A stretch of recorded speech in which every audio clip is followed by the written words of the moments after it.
کچھ تقاریر کی وجہ سے تھوڑی سی وضاحت کرنا چاہتا ہوں۔ پہلی بات تو یہ ہے کہ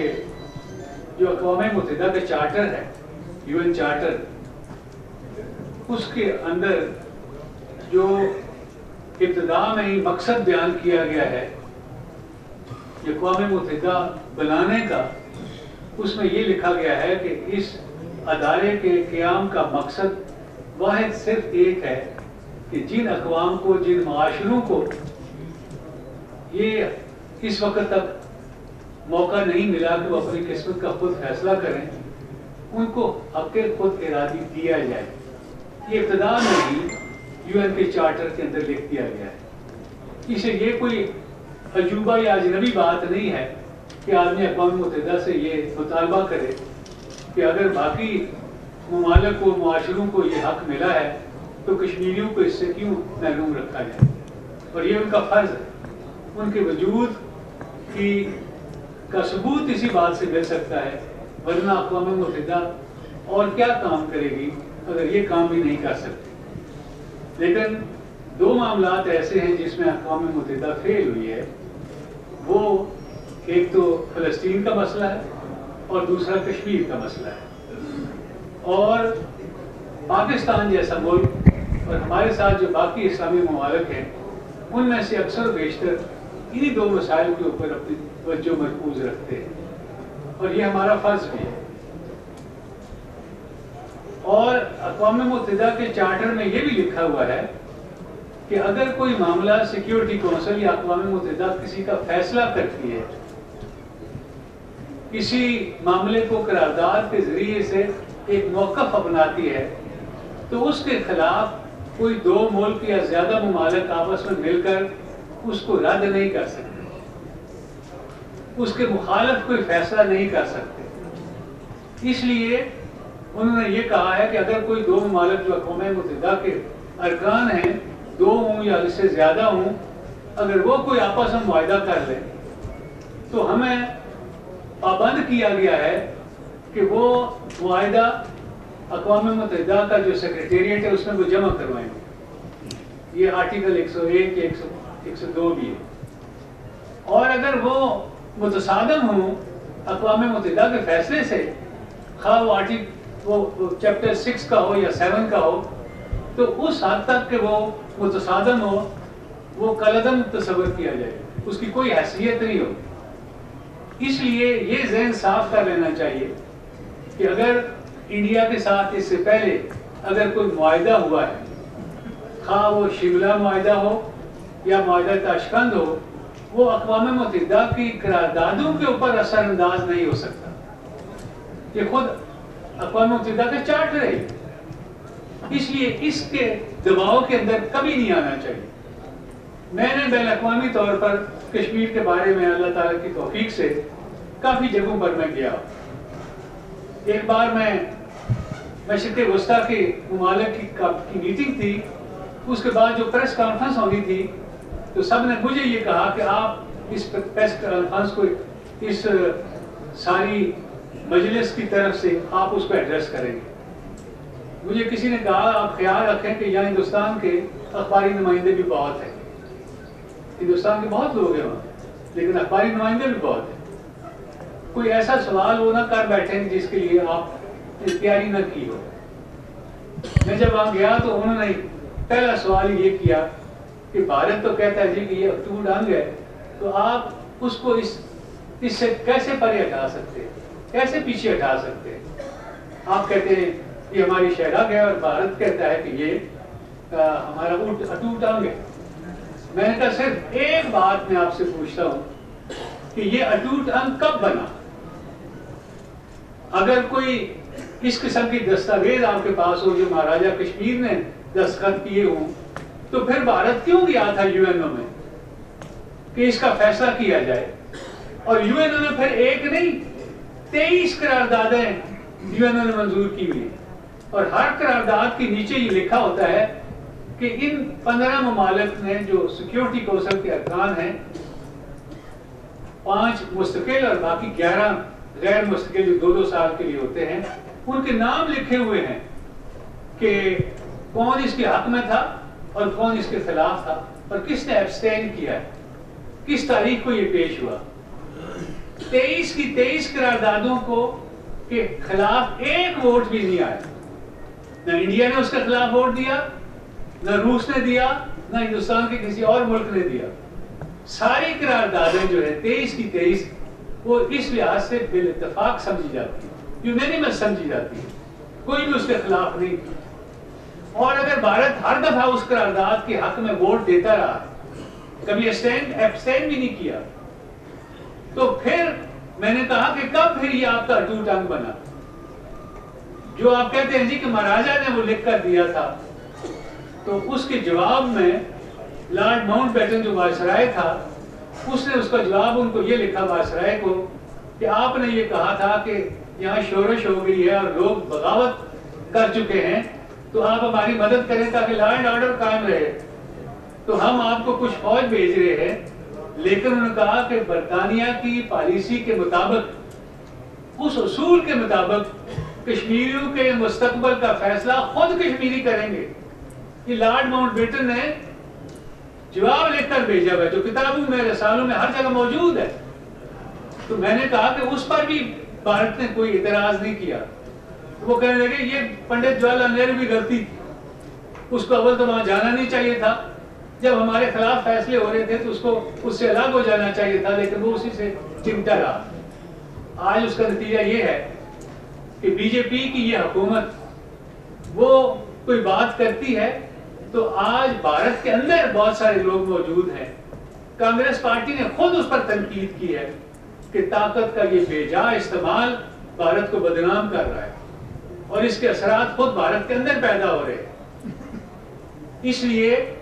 جب احسن صاحب نے کہا کہ یہ انشاءاللہ تعالی وہ وقت آئے گا اور وہ قریب ہے جبکہ کشمیریوں کا یہ موقف دنیا بھر کے لوگ مانیں گے اور بھارت کو خود یہ ماننا پڑے گا، اور وہ لوگ مان رہے ہیں. میں ارون داتی کی بات نہیں کرتا، میں عام آدمی کی پارٹی کی بات نہیں کرتا. انہیں مارن بھی پڑی، گالیاں بھی کھائی انہوں نے، لیکن وہ کہتے ہیں کہ یہ غلط کر رہے ہیں. اس لیے اب باقی دنیا کے اندر بھی آپ دیکھتے ہیں کہ یو این کے سیکرٹری جنرل نے بھی بیان دیا، او آئی سی نے بھی بیان دیا،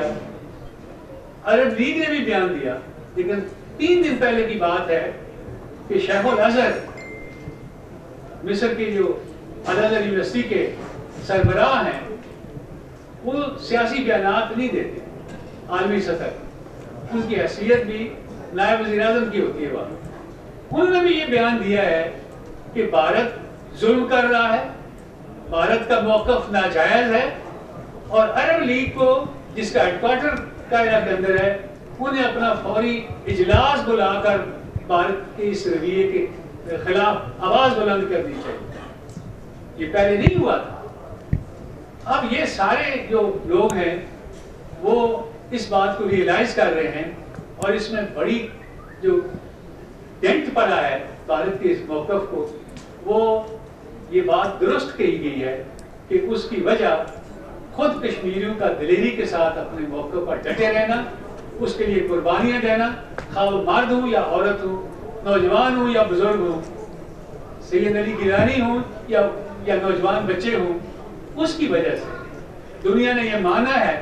کہ یہ جو چھرے والی بندوقیں ہیں لوگوں کے چہروں کے اوپر، بچیوں اور بچوں کے 150 سے زیادہ لوگ جو ہیں بچے، وہ ان کی نظر چلی گئی ہے. اور باہر سے کوئی ڈاکٹروں کی ٹیم آئی تو اس نے کہا جو یہ ظلم ہوا ہے یہ دنیا میں کہیں اور نہیں ہوا. اور انہوں نے باقی دنیا کے لوگوں کو بھی کہا ہے کہ وہ وہاں جا کر وہ ان لوگوں کا علاج کریں. بھارت اس میں رکاوٹیں ڈال رہی ہے، لیکن خود بھارت سے ڈاکٹر جا رہے ہیں اور وہ کہتے ہیں کہ انسانیت کا یہ ظلم اس سے پہلے کبھی نہیں ہوا تھا اور ہمیں چاہیے کہ ہم ان لوگوں کی مظلوموں کی مدد کریں. اس لیے یہ معاملہ آگے چل رہا ہے کشمیریوں کی اس قربانیوں کی وجہ سے. بھارت ابتدا میں یہ ایک اسپیشل سٹیٹس انہوں نے دیا تھا آرٹیکل 370 کانسٹیٹیوشن کے اندر، اس کو بھارت نے بدلنے کی بھی کوشش کی ہے. لیکن سابق چیف جسٹس صاحب بیٹھے ہیں، انہیں علم ہوگا سری نگر کی ہائی کورٹ کے اندر 2 دفعہ، ایک دفعہ سنگل بینچ نے اور ایک دفعہ ڈویژن بینچ نے، جس میں ایک مسلمان جج تھے اور ایک ہندو جج تھے، انہوں نے کہا کہ یہ 370 کو اب بدلا نہیں جا سکتا. اب اس حالت سے آگے بہت معاملات چلے گئے. اس لیے بھارت کو بھی یہ حق حاصل نہیں ہے کہ وہ یہ کہے کہ جی جو اسپیشل سٹیٹس کشمیر کا تھا اور کشمیریوں نے اپنے مستقبل کا خود فیصلہ کرنا تھا، اس کو اب بدلا نہیں جا سکتا. آپ گھڑی کی بازوؤں کو پیچھے نہیں لے جا سکتے. اس کے علاوہ ہمیں آج کی اس کانفرنس کے ذریعے سے میں نے وہ دیکھا ہے جو اعلامیہ ہے، لیکن اس میں 2 چیزیں میں سمجھتا ہوں کہ وہ بڑی واضح طور پر ہونی چاہیے. ایک یہ ہے کہ آج کی یہ مجلس جو ہے اور اتنی بڑی کانفرنس، وہ اس بات کا اعلان کرے کہ پاکستان کے ساتھ تعلقات کا راستہ کشمیر سے ہو کر گزرتا ہے. اگر کشمیریوں سے آپ صحیح سلوک کریں گے تو آپ سے نارمل تعلقات ہو سکتے ہیں، لیکن اگر آپ یہ ظلم آپ جاری رکھیں گے تو ہمیں کوئی ضرورت نہیں ہے کہ بھارت کے ساتھ ہم تعلقات بحال کرنے کو ہم خواہش کریں. یہ ایک عوامی مقام ہے، سیاسی رہنماؤں کا ایک اجتماع ہے. اس سے جب یہ بات جائے گی اس کے اثرات اسی طرح ہوں گے جیسے 19 جولائی کو جو سری نگر کے اندر سردار ابراہیم صاحب مرحوم کے مقام کے اندر، کوٹھی کے اندر یہ لوگ اکٹھے ہوئے تھے اور انہوں نے پاکستان کے ساتھ الحاق کا اعلان کیا تھا. اور جب اقوام متحدہ میں یہ معاملہ گیا اور انہوں نے مہاراجا کا خط پیش کیا کہ اس نے کہا ہے کہ جی میں ہندوستان کے ساتھ الحاق کا اعلان کرتا ہوں. اب وہاں بھی کتابیں لکھی جا چکی ہیں کہ اس نے کوئی اعلان نہیں کیا، کوئی کہتا ہے جی وہ کاغذ ہی کوئی نہیں وغیرہ. لیکن انہوں نے کہا جی اس کے مقابلے میں تو جو عوامی اجتماع تھا، عوام، کشمیر کے عوام کی جو رائے تھی، وہ تو یہ کہتی ہے کہ وہ پاکستان کے ساتھ جانا چاہتے ہیں. اسی لیے جب کشمیر کی حکومت نے بھارت اور پاکستان دونوں کو یہ خط لکھا کہ ہمارے انگریز حکومت کے برطانیہ کے ساتھ ایک معاہدہ تھا کہ وہ سول سپلائز کے لیے، یعنی خوراک کے لیے اور ڈاک کے لیے، کمیونیکیشن کے لیے انہوں نے ذمہ داری اٹھائی ہوئی تھی، تو آپ دونوں میں سے کون یہ ذمہ داری اب اٹھائے گا؟ تو آپ کو پتا ہے کہ پاکستان نے اسی روز جواب دے دیا تھا، جبکہ 30-35 ممالک کے ساتھ ایک ٹائپ رائٹر کے اوپر تعلقات قائم ہو رہے تھے، وسائل نہیں تھے، لیکن پاکستان نے اسی دن جواب دیا کہ یہ ذمہ داری ہم پوری کریں گے. جس کے بھارت نے جواب نہیں دیا کہ اس کے اندر بدنیتی تھی. پاکستان کے اس جواب کی وجہ سے یہ 14 اگست سے لے کر 28 اکتوبر تک مقبوضہ کشمیر کے اور باقی آزاد کشمیر کے تمام داخانوں کے اوپر اور سول سپلائز کے دفتروں کے اوپر پاکستان کا جھنڈا لہراتا ہے. یہ اسٹینڈ سٹل ایگریمنٹ ہوا. اس کے بعد پھر حالات بدلنے شروع ہوئے، ان کی نیت بھی بدلنی شروع ہوئی. لیکن میں یہ سمجھتا ہوں کہ اگر صحیح طریقے سے یہ موقع پیش کیا جائے تو میں پہلے بھی یہ بات کہہ چکا ہوں کہ 1989 دسمبر میں UNO کے اجلاس میں گیا تھا سپٹمبر میں، اور وہاں پر میں نے خود دیکھا کہ راجیو گاندھی بھی وہ گیا ہوا تھا، ہندوستان کا وزیر اعظم تھا، اور وہاں پر اس نے جو آخری پریس کانفرنس کی اس میں ایک جرنلسٹ نے اس سے سوال پوچھا کہ آپ کے نانا نے تو پوری دنیا کو یہ کہا تھا کہ ہم چاہیں یا نہ چاہیں لیکن اس کشمیر کے مستقبل کا فیصلہ کشمیری کریں گے اور وہ نیوٹرل ایڈمنسٹریشن کے تحت کریں گے. تو آپ اسے پھر گئے، اس نے کہا پھرے نہیں ہیں، کچھ چیزیں پاکستان نے کرنی ہیں، کچھ ہم نے کرنی ہے، ہم ان قراردادوں کے پابند ہیں. یہ UNO کے آرکائیوز کے اندر اس کی وہ سٹیٹمنٹ موجود ہے، اس سے بھی فائدہ اٹھانا چاہیے. پنڈت جواہر لال نہرو کے جو بیانات ہیں اس سے بھی فائدہ اٹھانا چاہیے. پاکستان کی پارلیمنٹری کشمیر کمیٹی نے بہت سارے پمفلٹ وغیرہ شائع کیے ہوئے ہیں، ان میں بھی ان باتوں کا ذکر ہے، لیکن وہ اردو میں نہیں ہونے چاہیے، وہ انگریزی میں ہونے چاہیے، وہ فرانسیسی میں ہونے چاہیے، وہ جرمن زبان میں ہونے چاہیے، تاکہ باقی دنیا کو پتہ چلے. بہت عرصہ پہلے اس طرح کی اگریسو